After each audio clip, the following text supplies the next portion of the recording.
nous allons voir comment mettre un texte en colonne et également comment changer le format d'une page. Nous avons donc un texte là actuellement de Victor Hugo et nous allons vouloir le mettre par exemple en 2 colonnes. Pour ce faire, il faut sélectionner le texte, tout ou une partie seulement, puis aller dans Format, glisser sur le mot colonne et cliquer. Vous voyez qu'ici vous avez possibilité de paramétrer votre page avec des modèles prédéfinis, ici 2 colonnes, ici 3, ici une large et une petite ou l'inverse. Vous avez également possibilité d'en mettre plus à l'aide des petites flèches ici, où vous pouvez monter ou descendre.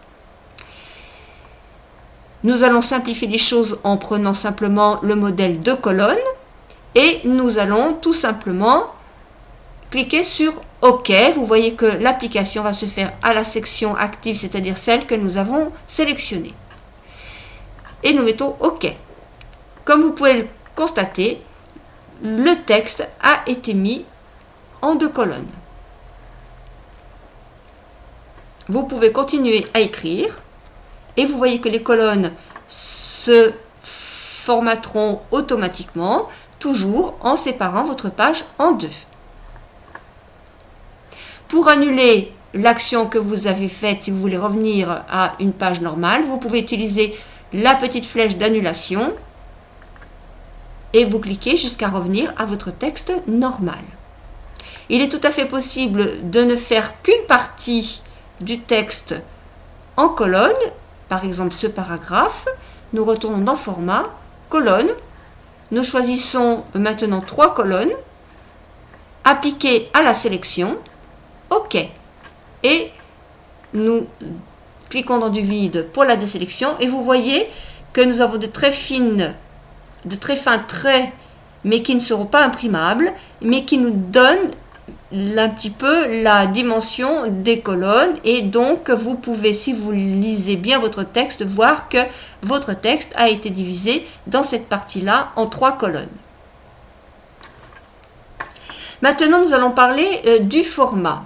Nous allons annuler la partie 3 colonnes. Voilà.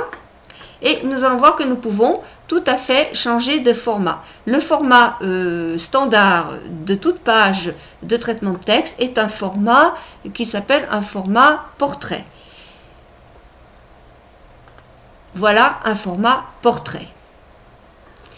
Bien sûr, nous pouvons utiliser un format dans l'autre sens, c'est-à-dire un format paysage qui peut permettre également de faire des tableaux, de mettre des dessins qui sont dans ce format-là, et cela peut être utile de savoir comment faire. Donc, il faut aller dans Format à nouveau, et cette fois-ci, cliquer sur le mot Page. Vous avez différents onglets, et nous allons à nouveau cliquer sur le mot Page. Dans l'endroit où est écrit Format, à côté, vous avez la taille de la page, c'est-à-dire la taille normale est un format A4. Vous avez possibilité de faire des formats plus grands ou des formats plus petits. Un format plus petit qui correspond à la moitié de la page est un format A5. Donc si vous cliquez sur A5, vous obtiendrez un format qui correspond à la moitié d'une page. Mais vous voyez que vous avez bien sûr un format A3 qui lui est le double. Attention, un format A3 ne passe pas dans une imprimante. Mais également des tas d'autres formats que vous pouvez essayer si vous êtes curieux. Vous avez même des formats d'enveloppe qui sont déjà prédéfinis. Donc nous allons revenir à notre format A4 qui est le format standard. Et ici en dessous, l'orientation actuelle est une orientation portrait, mais nous allons cocher paysage et vous voyez que vous avez un aperçu de page en paysage.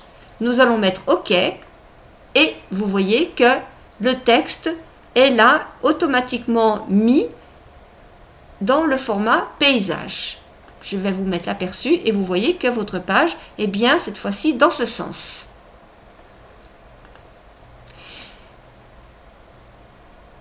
Nous avons utilisé le mode aperçu, donc je vais également vous en parler.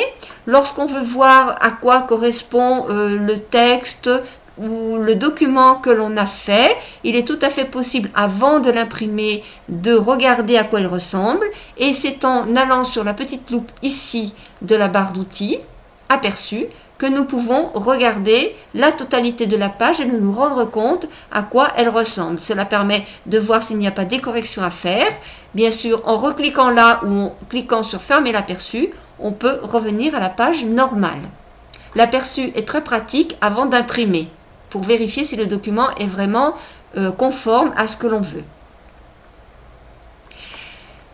Ici, à côté de l'aperçu, vous avez l'icône imprimée, que vous avez évidemment ici également dans le menu Fichier. Vous avez aperçu et imprimé également dans le menu Fichier.